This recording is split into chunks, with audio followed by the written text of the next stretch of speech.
দয়া করে একবার মন দিয়ে এই চিঠিটার দিকে তাকিয়ে থাকুন। লিখেছেন কে? মমতা বন্দ্যোপাধ্যায়। কাকে লিখেছেন? চিফ ইলেকশন কমিশনারকে। কিসে লিখেছেন? মুখ্যমন্ত্রীর অফিসিয়াল প্যাডে অশোক স্তম্ভের তলায় নিজের স্বাক্ষরিত চিঠি তিনি পাঠিয়েছেন। আমি জানি না, এই চিঠি অবশ্যই মমতা নিজে লেখেননি, তার কোনো না কোনো আমলা এটা লিখে দিয়েছেন। কিন্তু তিনি হয় ভয়ে, নতুবা মমতাকে বিপদে ফেলতে, নতুবা অন্য কোনো কারণে তাকে এই কথা বলেননি যে ম্যাডাম, আপনি মুখ্যমন্ত্রীর প্যাডে মুখ্য নির্বাচন কমিশনারকে কোনো চিঠি লিখতেই পারেন না, কেননা এই কাজটা শুধু ইররেগুলার নয়, ইট ইজ অলসো ইললিগাল। কেন? কারণটাও খুব সহজ। সেটা হলো, ভারতবর্ষের নির্বাচন কমিশন প্রধানমন্ত্রী থেকে শুরু করে এ দেশের কোনো রাজ্যের কোনো মন্ত্রীর সঙ্গে কোনো রকম বাক্যালাপে যাই না। নির্বাচন কমিশনের যা কিছু লেনদেন সব রাজনৈতিক দলের সঙ্গে। রাজনৈতিক দলগুলোই দেখবেন বিএলওদের পিছন পিছন বিএলএ পাঠিয়েছে। নির্বাচন কমিশন অহরহ রাজনৈতিক দলের প্রতিনিধিদের সঙ্গে বৈঠক করছেন। আজকেও সম্ভবত শুনেছি তৃণমূল যে প্রতিনিধি দল পাঠিয়েছে অভিষেক বন্দ্যোপাধ্যায়ের আদেশে, তারাও আজ দিল্লিতে নির্বাচন কমিশনের প্রতিনিধিদের সঙ্গে দেখা করবেন। অবশ্যই এর মধ্যে অভিষেক দাবি করে বসে আছেন যে এই যে বৈঠক হবে সেটা লাইভ স্ট্রিমিং করতে হবে। ভাগ্যিস বলেননি যে জ্ঞানেশ কুমার তার দলবল নিয়ে হরিশ চ্যাটার্জি স্ট্রিটে মুখ্যমন্ত্রীর বাড়িতে এসে বৈঠক করুন। মামা বাড়ির আবদার কোন স্তরে পৌঁছলে, কিংবা একজন রাজনীতিক কতখানি ইমবেসাইল হলে এ কথা বলতে পারেন, আপনারা একবার চেষ্টা করেও ভেবে দেখে উঠতে পারবেন না। তার কারণ হচ্ছে এসআইআর এর জুজু এমনভাবে দলের নেত্রী, দলের সেনাপতিকে ভূতগ্রস্ত করে তুলেছে যে তাদের কথাবার্তায় কোনো আগল থাকে না, যা মুখে আসে তাই বলছেন। যে দাবি কখনো কোনো সুস্থ প্রকৃতিস্থ লোক করবে না তাই করে বসছেন। এটা লাইভ স্ট্রিমিং হবে কেন? অভিষেক বন্দ্যোপাধ্যায় চেয়েছেন বলে। যখন এই আরজি করের ধর্মঘটরত বিক্ষুব্ধ ডাক্তাররা একটা প্রতিনিধি দল নিয়ে ওই বৃষ্টির মধ্যে মুখ্যমন্ত্রীর বাসভবনে গিয়েছিলেন এবং তাদের বৈঠকের লাইভ স্ট্রিমিং করতে হয় বলে দাবি করেছিলেন, আপনার পিসিমণি কি সেটা রক্ষা করেছিলেন? পরে লাইভ স্ট্রিমিং করা হয়েছে নবান্ন থেকে। সেটা পার্টলি মুখ্যমন্ত্রীর ইমেজ পুনরুদ্ধারে, আর পার্টলি তিনি কতটা ডাক্তারদের কজের সঙ্গে সমব্যথী মানুষের কাছে সেই ছবিটা পৌঁছে দিয়ে অপরাধের গুরুত্ব লাঘব করে দিতে।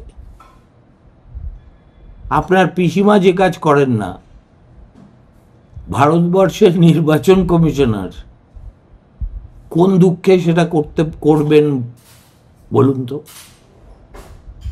যাই হোক, ফিরে আসি মুখ্যমন্ত্রীর কথায়। তিনি যা লিখেছেন, এই কথাগুলো তিনি যদি তৃণমূল কংগ্রেসের চেয়ারপারসন হিসেবে মুখ্য নির্বাচন কমিশনারকে লিখতেন, কারুর কিছু বলার ছিল না, এবং সেটাই তার করার কথা ছিল। এখানে মুখ্যমন্ত্রীর প্যাডের উপরে অশোক স্তম্ভ, তার তলায় মুখ্যমন্ত্রী হিসেবে স্বাক্ষর, এগুলো শুধু অপ্রয়োজনীয় নয়, এগুলো একটা পরোক্ষে ব্রাউবিটিংয়ের চেষ্টা করা। এবং সংবিধান তাকে যে ক্ষমতা দেয়নি, সেই ক্ষমতা প্রয়োগ করার চেষ্টা করা, মানে অপপ্রয়োগ করা। ফলে এই যে তিনি একের পর এক চিঠি মুখ্যমন্ত্রীর প্যাডে অশোক স্তম্ভ লাগিয়ে সিইসিকে পাঠিয়ে যাচ্ছেন, সেগুলো যদি না দেখেই জ্ঞানেশ কুমার শ্রেডারে ফেলে দেন, তাকে কিন্তু কোনো রকমভাবে অভিযুক্ত করা যাবে না। কেননা হি ক্যানট টেক কগনিজেন্স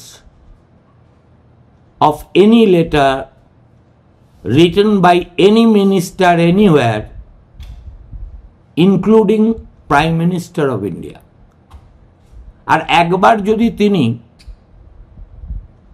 একটি অঙ্গরাজ্যের মুখ্যমন্ত্রীর চিঠিকে কগনিজেন্সে নেন, তাহলে যে প্যান্ডোরার বাক্স খুলে যাবে, সেটা সামলাতে গিয়েই হয়তো 200 আরো উদ্বৃত্ত লোককে রাখতে হবে নির্বাচন কমিশনে।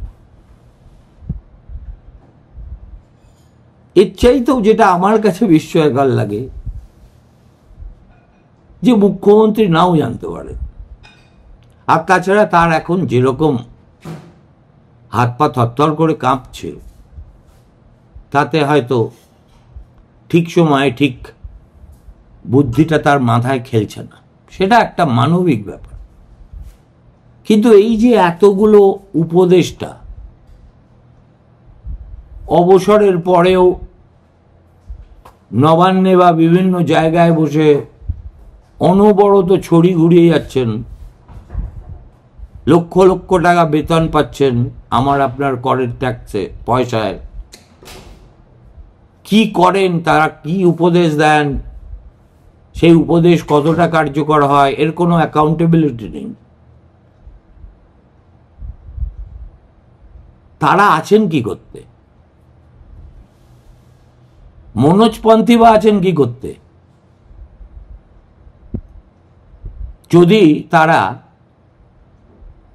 আইএএস পাশ করে এত বছর নৌকরশাহিতে হাত রপ্ত করে যথাসময়ে নিজেদের মুখ্যমন্ত্রীকে যথোচিত পরামর্শটি দিতে না পারেন,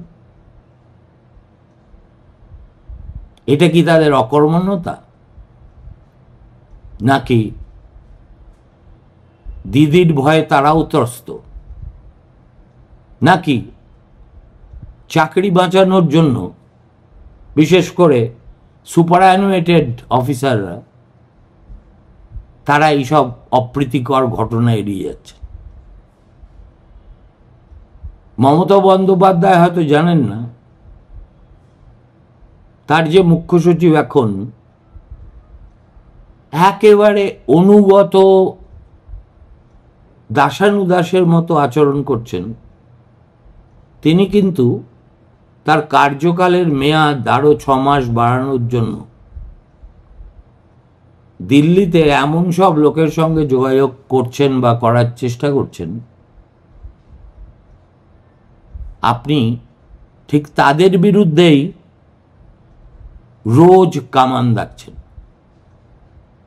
তাহলে কি ঘর শত্রু বিভীষণ নিয়ে ঘর করতে হচ্ছে মমতা বন্দ্যোপাধ্যায়কে? ভেবে দেখার মতো প্রশ্ন, আপনারাও ভেবে দেখবেন। নমস্কার।